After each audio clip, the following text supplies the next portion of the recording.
للمتقين والصلاة والسلام على أشرف الأنبياء والمرسلين أما بعد فأعوذ بالله من الشيطان الرجيم بسم الله الرحمن الرحيم اللهم صل على سيدنا ومولانا محمد النبي الأمي وعلى آله وصحبه وبارك وسلم عليه اللہ رب العالمین سورۃ یونس آیت نمبر 25 کے اندر ارشاد فرما رہا ہے واللہ یدعو الی دار السلام ویہدی من یشاء الی صراط مستقیم، اور اللہ سلامتی کے گھر کی طرف بلاتا ہے اور جسے چاہتا ہے سیدھے راستے کی طرف ہدایت دیتا ہے۔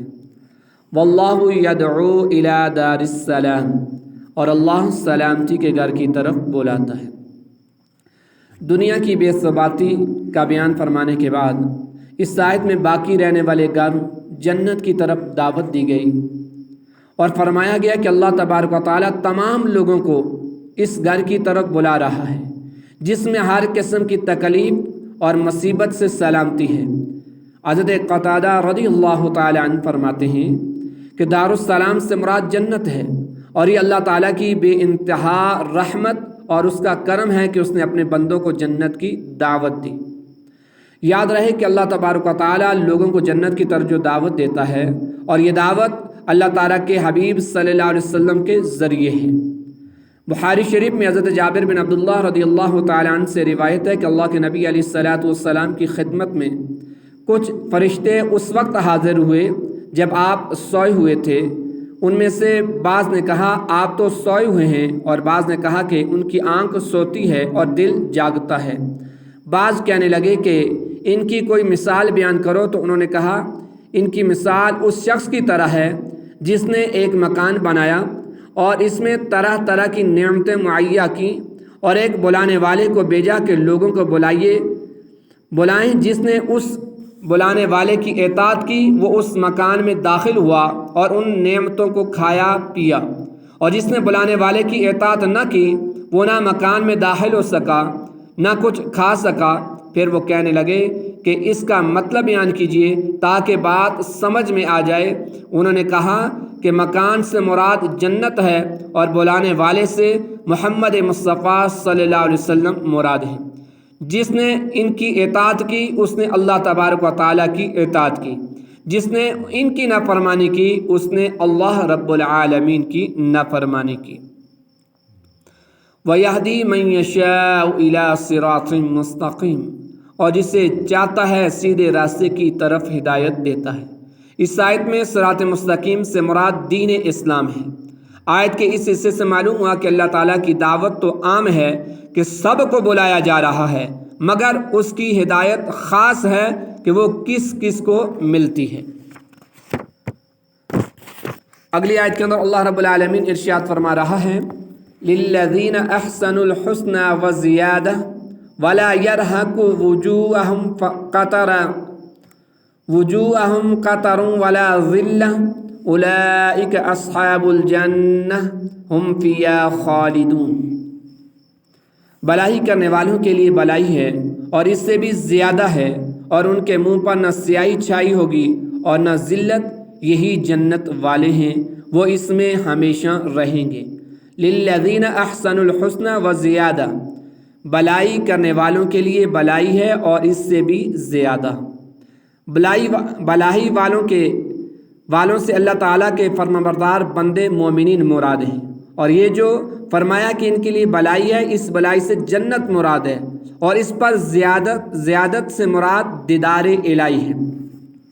یعنی اللہ رب العالمین کل قیامت کے دن جب اہل جنت کو جنت میں جگہ عطا فرمائے گا، جنت کی نعمتوں سے نوازے گا، تو تمام جنت کی نعمتوں سے بڑھ کر جو نعمت اہل جنت کو حاصل ہوگی وہ اللہ رب العالمین کا دیدار ہوگا۔ احادیث سے بھی ثابت ہے کہ اس آیت میں زیادت سے مراد دیدار الہی ہے۔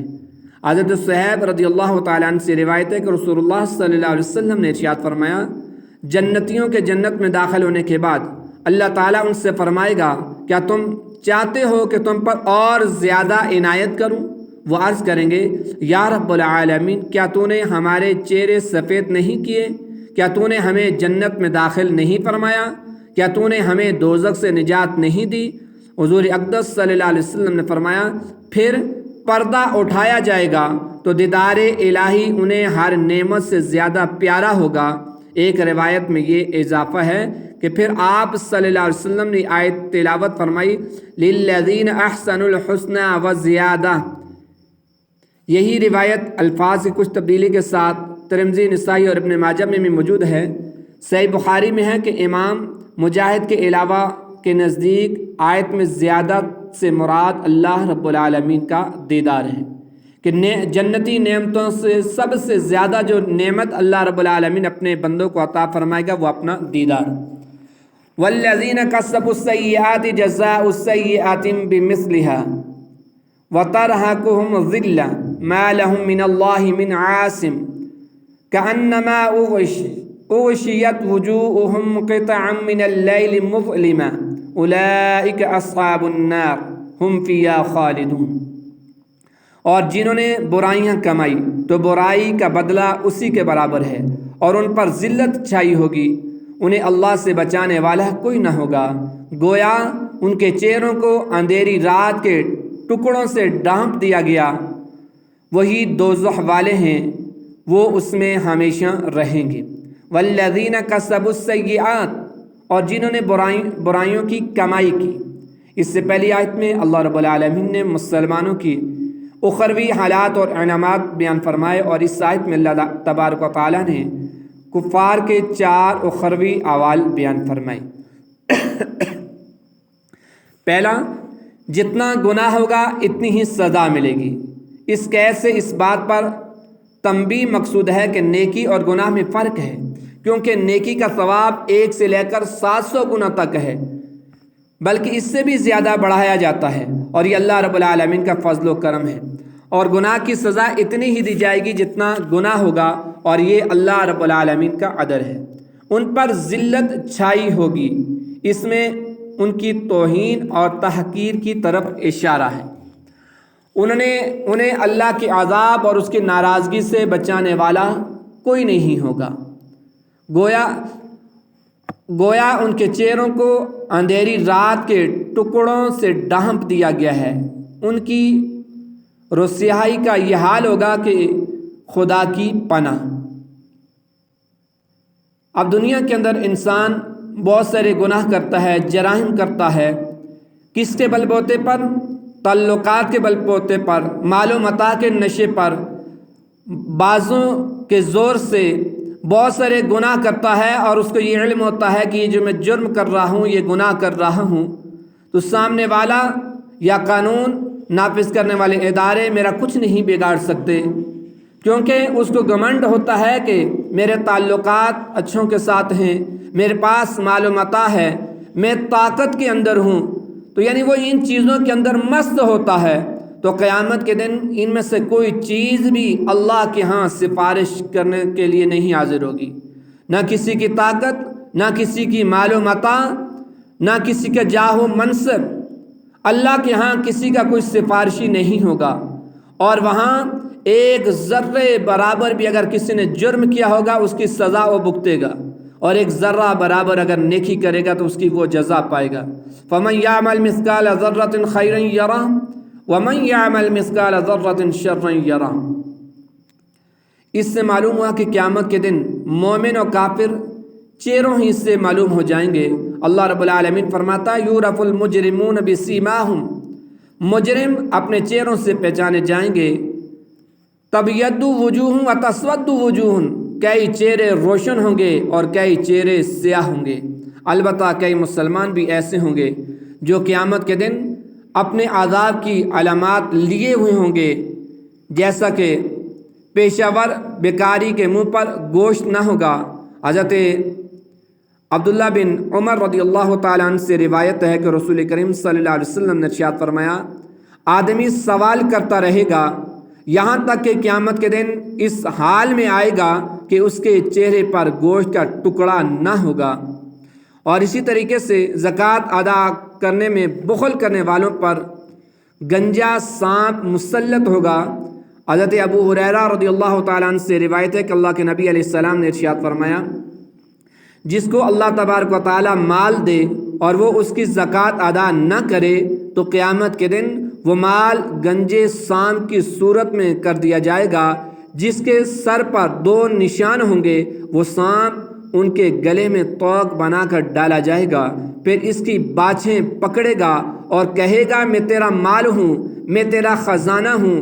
اس کے بعد حضور علیہ الصلاۃ والسلام نے اس آیت کی تلاوت فرمائی، وَلَا يَحْسَبَنَّ الَّذِينَ يَبْخَلُونَ بِمَا آتَاهُمُ اللَّهُ مِنْ فَضْلِهِ هُوَ خَيْرًا لَهُمْ بَلْ هُوَ شَرٌّ لَهُمْ۔ اور جو لوگ اس چیز میں بخل کرتے ہیں جو اللہ نے انہیں اپنے فضل سے دی ہے، وہ ہرگز اسے اپنے لیے اچھا نہ سمجھیں، بلکہ یہ بخل ان کے لیے بہت ہی برا ہے۔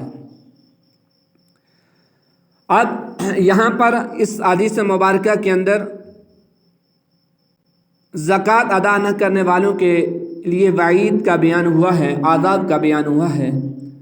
اگر ہم سب اپنے مال و متاع کا حساب لگائیں تو ہم میں سے، ہمارے معاشرے میں سے، سوسائٹی میں سے اکثر لوگوں پر زکوٰۃ لازم ہوتی ہے، قربانی واجب ہوتی ہے، تو ہم اکثر لوگ نہ قربانی کرتے ہیں اور نہ ہی اپنے اموال سے زکوٰۃ ادا کرتے ہیں۔ اللہ رب العالمین نے فرمایا ہے انما الاموال والاولاد فتنہ، بے شک مال اور اولاد انسان کے لیے ایک آزمائش ہے، اور آزمائش یہی ہے کہ انسان مال کو گن گن کر رکھتا ہے، سنبھال کے رکھتا ہے، اور جہاں پر دینے کا حق ہے، جو اللہ کے حقوق مال کے اندر، بندوں کے حقوق ہیں، انسان اس سے صرف نظر کر دیتا ہے، اسے ادا نہیں کرتا کہ کہیں میرا مال کم نہ ہو جائے، جبکہ اللہ رب العالمین نے ارشاد فرمایا ہے کہ جو میری راہ کے اندر مال عطا کرے گا یا جو مجھے قرض حسنہ دے گا تو میں اس کو سود کے ساتھ لٹاؤں گا، یضاعف، میں اس کو بڑھا چڑھا کر اسے واپس کروں گا، ریٹرن کروں گا۔ کہ جو مال اللہ کی راہ میں دیا جاتا ہے، اللہ کی راہ میں مال دینے کے بعد، اس کے بعد مال کے اندر بظاہر کمی ہوتی ہے، لیکن حقیقت کے اندر دیکھیں، ریالٹی کے اندر دیکھیں تو ایسا مال بڑا برکت والا ہو جاتا ہے، ایسا مال طاہر ہو جاتا ہے، پاک اور صاف ہو جاتا ہے۔ پھر اللہ رب العالمین ایسے شخص پر اپنی مزید رحمتوں کی بارش کرتا ہے۔ تو ہر انسان کو چاہیے کہ وہ اپنے اموال کا حساب لگائیں، جن لوگوں پر زکوٰۃ بنتی ہے وہ زکوٰۃ ادا کریں، خصوصاً ہمارے گھروں کے اندر ہماری ماہیں بہنیں کہ جن کے پاس زیورات ہیں، جن کے پاس رقم ہے اور ضرورت سے زائد اموال ہیں، تو ان کا ایک پورا پراپر حساب لگائیں کہ کیا یہ 52.5 تولے چاندی کے نصاب کے برابر ان کا نصاب پہنچتا ہے یا نہیں۔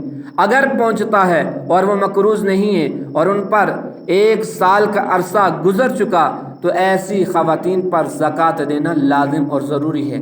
یہاں پر میں ایک مسئلہ عرض کر دوں کہ 52.5 تولے چاندی کا جو نصاب ہے، کہ اگر کسی کے پاس 1 یا 2 تولے سونا ہے، فقہا نے لکھا، اور اس کے پاس اگر نقد مالی رقم بھی ہے، اب ان